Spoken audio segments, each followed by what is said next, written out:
We're live. Senate Education Committee on the afternoon of February 27th. We're starting today with a look at a new sort of draft or proposal with regard to S214 and activating the provision of kindergarten education in geographically isolated school districts. We have with us Janet McLaughlin, Emily Simmons, and our legislative council, St. James, is here. Should we need her for something? So I think Janet, are you going to speak first? Yes. Hi there. Hi, everyone. Janet McLaughlin, Deputy Commissioner in the Department for Children and Families, overseeing the Child Development Division. And one of the things that we do is co-administer the Universal Pre-Kindergarten Program along with the Agency of Education. And so, as you know, when we talked about S214, maybe a couple weeks ago now, I think we all agreed on the need for making sure that children in Essex County have access to universal pre-kindergarten, similar to other children in Vermont. And we wanted to come up with a targeted solution to make sure that those children had access.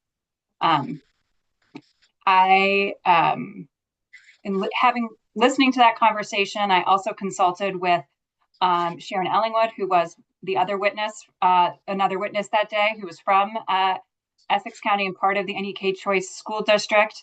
Yep, so there she is, and there's Sharon on the Zoom as well. And we, in trying to think about what the needs were and what would be simplest, consulted also with the Agency of Education to come up with an alternative proposal that focused on really targeting this change to the specific school district where this is an issue, rather than broadly needing to come up with a new definition of geographic isolation. And then also focusing on, making sure that children could get their pre-kindergarten at the places where they were likely to attend kindergarten as another priority.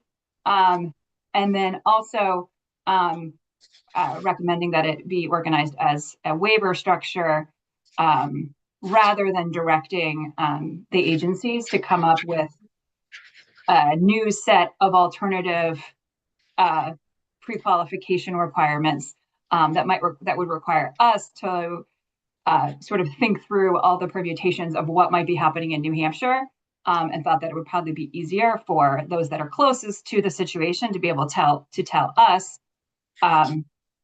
how they would intend to make sure that the pre-kindergarten education that those children were receiving was, substantially similar to what they were getting in, that they were getting if they had access in Vermont. So that is what we discussed with the Agency of Education team. And then General Counsel Simmons was helpful in putting together suggested language. So do I understand correctly that what this is actually a potential strike all amendment is just to add just this language, okay, to the existing statute? Okay. Okay, so we're going to walk through it. What are you going to walk us through it? And I also just wanted to note Sharon's here. Sharon heard. Yeah. It's additional language need. Okay. So Emily, you're going to walk us through it? Sure. Why don't I get on the record? Emily Simmons, General Counsel, Agency of Education. So this would be new language in Section 829, which is the Title 16 provision for pre-K. Similar to your bill, you were putting some, S214 was putting some new language in this same new I. So that's similar. So this would provide that the Essex North Supervisory Union, including the Canaan School District and the NEK Choice School District, may provide pre-kindergarten to eligible pre-kindergarten students by paying tuition to one or more pre-kindergarten programs operated by a public school in New Hampshire, located in a school district sharing a border with Vermont. So that is the description of the status quo problem that's clearly identified and agreed upon. It goes on to say the Essex North Supervisory Union shall be responsible for administering enrollment procedures and managing pre-kindergarten tuition payments as outlined in applicable law. And this is my little drafting note to your legislative council. That's all in section 829. That's my bracket there. And with State Board of Education rules, the superintendent may apply for and receive a waiver from the agencies of education and human services of any rule provision that is impractical for the said program in New Hampshire by demonstrating that a substantially equivalent provision is offered by the New Hampshire program. So let's parse that, make sure we understand what that means. The first two sentences would tend to suggest that pre-K kids can simply go to school to do it in New Hampshire. And so how does the third sentence fit into that? What effect does that have? Does it have any effect on the first two sentences? Should not. No, the third sentence is really a quality assurance sentence to layer on top of the payment of the pre-K funds to the described programs.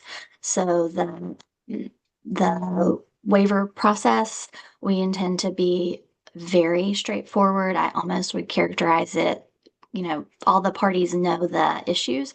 So it's really more of a documentation process. From my point of view, we're going to establish here is how we know that the New Hampshire program differs from the Vermont requirements that are in rule and statute. Here is what we're looking at that New Hampshire programs are required to follow that is speaking to that same requirement, substantially equivalent to that same requirement. It's documented and the waiver is issued to the district. Okay, so it's not just, I think when it was initially drafted, they could simply go, and this is now adding on top of that some level of, you said, quality assurance. I think the rules that you were contemplating in S214 you were asking the state board to look at what issues were different between New Hampshire and Vermont. And here we're acknowledging, I think over the last several years, we've surfaced the, Sharon and Janet might flesh this out a little bit. I believe the main issues are in what state is a teacher holding their license. Obviously, why would a New Hampshire teacher have a Vermont license? And the administration of the specific assessment that is used in Vermont, as well as the specific Vermont named curriculum.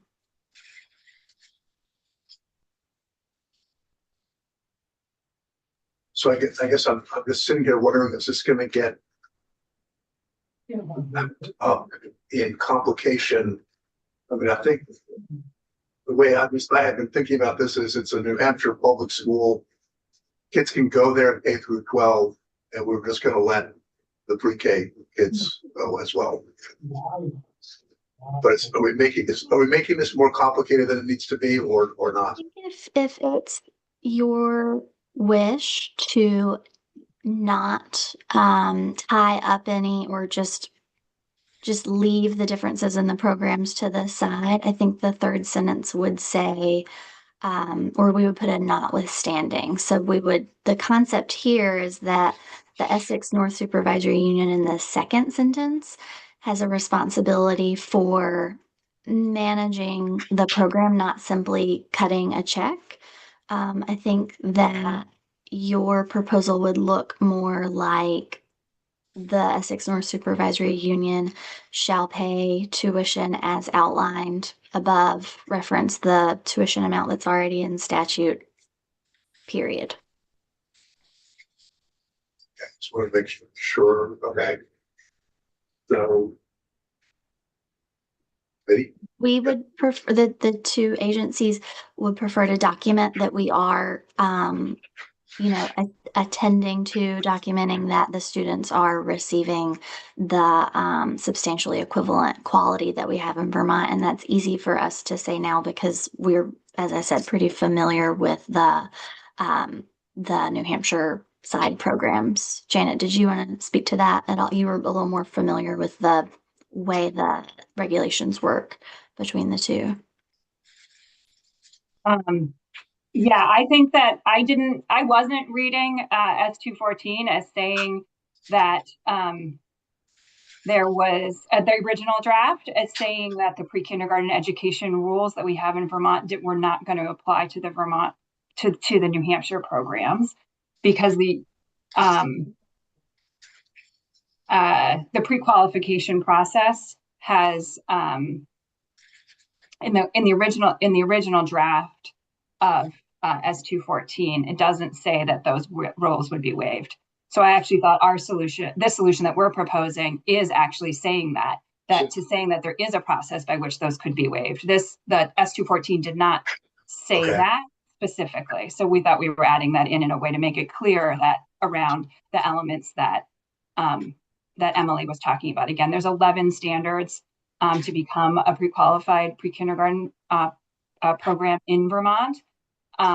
And again, not all of those are practical in New Hampshire, right? You wouldn't be licensed as a Vermont childcare program if you're in New Hampshire. And so we actually thought that was something that was missing in the current draft, to say that we need to address the practical those considerations, because otherwise, or that you wanted us to create rules that would explicitly outline what those substantially equivalent measures would be, which again, we don't think, we think that the school district, the New Hampshire programs would be best able to articulate that really easily.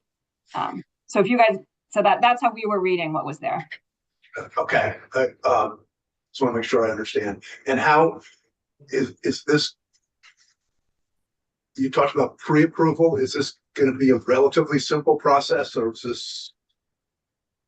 Yeah, yes, it can be. Right now, there is an application process that all Vermont programs are using. And so this would be probably even a little bit simpler than that, where we would, and again, it would just be a simple letter where you're saying, here are the 11 requirements. And then they would be able to say, this is how they're meeting that standard. And again, it should be information that's very available to say, it's going to be led by somebody who has a New Hampshire educator's license, right? This is, we affirm that the children will have access to their early childhood special education services that they need to have. We affirm that, I'm trying to think of what this is. We will use a measure of, these are our quality measures that we have in New Hampshire. They're all, these are our safety measures. These are our quality measures. And they would just be able to just point to what they are, because they all exist in New Hampshire. So what was the reason? I know Senator says a question, but what was the reason for saying in a school district bordering Vermont? Because I don't know the area well enough to know whether that presents an issue for some families who have kids going to schools in New Hampshire that don't border Vermont. So what was the rationale for limiting it to bordering Vermont? We're attempting to describe the status quo of where those students were going to attend kindergarten. And if that is incorrect, then we want to be flexible to accurately describe the areas we're talking about. And I see Sharon having a reaction. So I think, yeah, okay. Hey, Sharon. And I will just add one other piece of information is that next Wednesday is both, I'll be in Essex County next Wednesday, and so will AOE Deputy Secretary Briggs Campbell will be there. And I will be meeting with a member of the NEK Choice School District over lunch. And I know Deputy Secretary Briggs Campbell will also be having a community forum next Wednesday evening. So I actually think this is good timing in that we're able to put this proposal out today. And then by next Wednesday, Jill and I will be on the ground in the community and be able to hear from some folks who would be able to help us make sure that this is, if there's any refinements or tweaks to this proposal that would be needed. Okay, and Sharon, just so you know, I'm not ignoring you. I'll get you in here in a minute. Senator. Yeah, just one, two questions. One, does the AOE memo and the underlying bill, is the language compatible with Act 73 language concerning out-of-state tuition limitations? I wish this were posed to your legislative council, but yes, I believe we have out-of-state tuition to public schools in New Hampshire consistent with the changes made that became effective July 1 in Act 73. For the record, That's St. James Office of Legislative Counsel. Emily is correct, but also Act 73 does not change how pre-K tuition is paid or administered. And then second question, does this also recognize or respect if the pre-K student is a special ed student? Got its own dynamics. Yes, so the similar to in-state pre-kindergarten, or identical really to in-state pre-K payments, the school district or supervisory union in this case, where the student is a resident, gets has their obligation for special education services from that supervisory union, and the SU pushes in, delivers or contracts for the necessary services at the enrollment site. Good, thank you. okay. Beth, do you have anything? No. Okay. Sharon, Good afternoon. For the record, Sharon Ellingwood, NEK Choice School District, Essex North Supervisory Union. Respectfully, thank you for the opportunity, everyone across Zoom and the committee room. I was pleased to be asked to jump in today, and so grateful and pleased from the testimony and thoughtfulness that I'm hearing on the bill. I've communicated with Janet some suggestions that I know that we are going to kind of sugar off in our visit for Essex County Capitol for a day next Wednesday. And we have ordered lunch, and it's going to be Essex County sourced, and it's going to be a great day. I'm very grateful for the timing.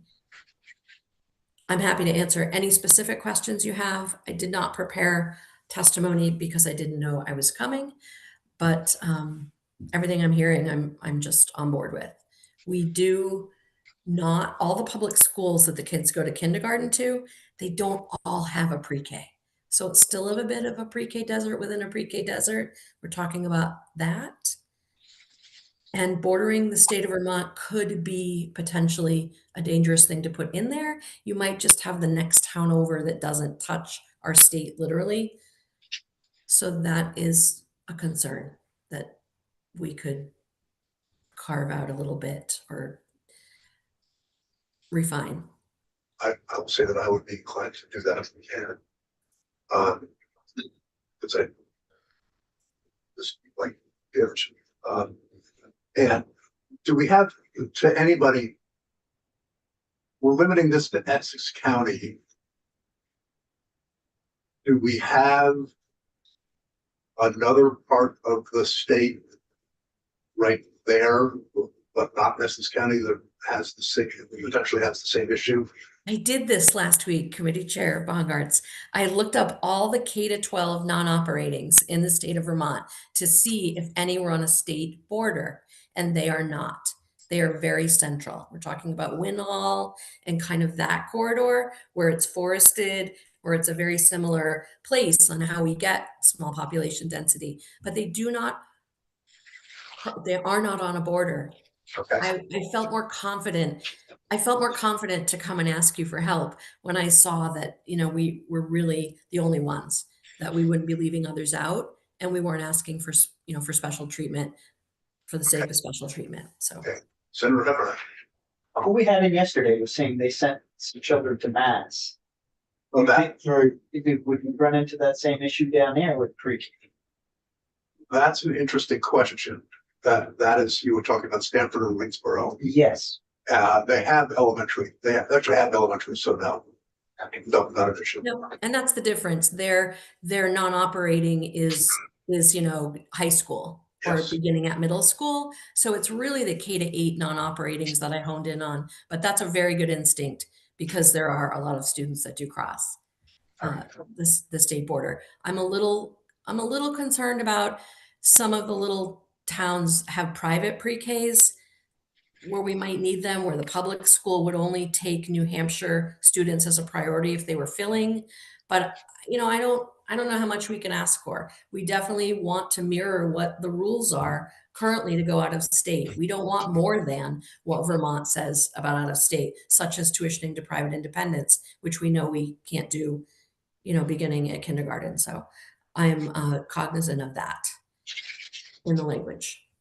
And I think this visit next week is going to help us hone in on where we want to, everybody wants to be. I don't know if Janet, you are feeling the same way. Yeah, I agree. And I think that's right. Because it is such a small number of children and such a very specific community. I mean, you can literally go program by program and you know, get an assessment, you know, of location by location. You know, it's only going to be, it's less than, you know, 5 to 10 or whatever. So it's easy that even potential pre-kindergarten sites. So I think we're thinking that we can do some of that next week. And I will also offer, I appreciate Sharon's research where she was, but also, right, this has been a topic of conversation for about 3 years. Building Bright Futures has certainly looked into it. And we haven't identified other parts of the state where people have raised their hand and said this is a similar issue for us. Okay. So I think what you're suggesting is that we consider this a first look. You're going to go on Wednesday and then we'll talk again. Yes, but we're glad to have a chance to talk today in case you guys wanted to wave us into in a totally different direction. But I think we're feeling like this could meet the community needs and kids' needs. I think you've answered this question, but I think our intent was that this just be simple and available. And I think you're saying that even with the layer of looking for some level of comparison to the Vermont product, but it's still going to be simple and accessible to families who need it. Mm-hmm. I think I see the heads nodding. So that was the question I was trying to get at. Is it going to be truly simple and available? And I think you're answering yes, but okay. Well, we will plan to have you back maybe as early as Tuesday of the week we get back, because that's the week of crossover. So if we're going to move on to school, we're going to have to do it quickly. And I think there's I'm sensing in the room we're going to want to get this done for people. So, okay. Janet, can you give me a call like on Thursday or Friday? Sure, can do that. Just to get my head in it. We can maybe plan a direction to make sure that we get moving. Okay. In case anything comes up that we're not knowing now, so I can be prepared. Okay. Thank you. Sounds great. Thank you. By the way, anybody else? Any other questions? Are we good? Anything else anybody wants to say to us? Okay. Good. Thank you. Have a good day. Thank you.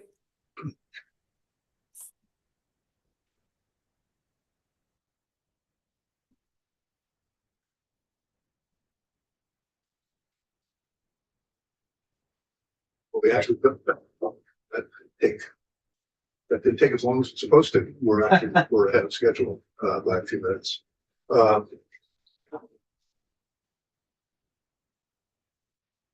I guess we have to let's explain the comment too, right? Yeah, he's in another meeting now. Okay. Well, we're on break for 15 minutes. We'll see everybody back at 2.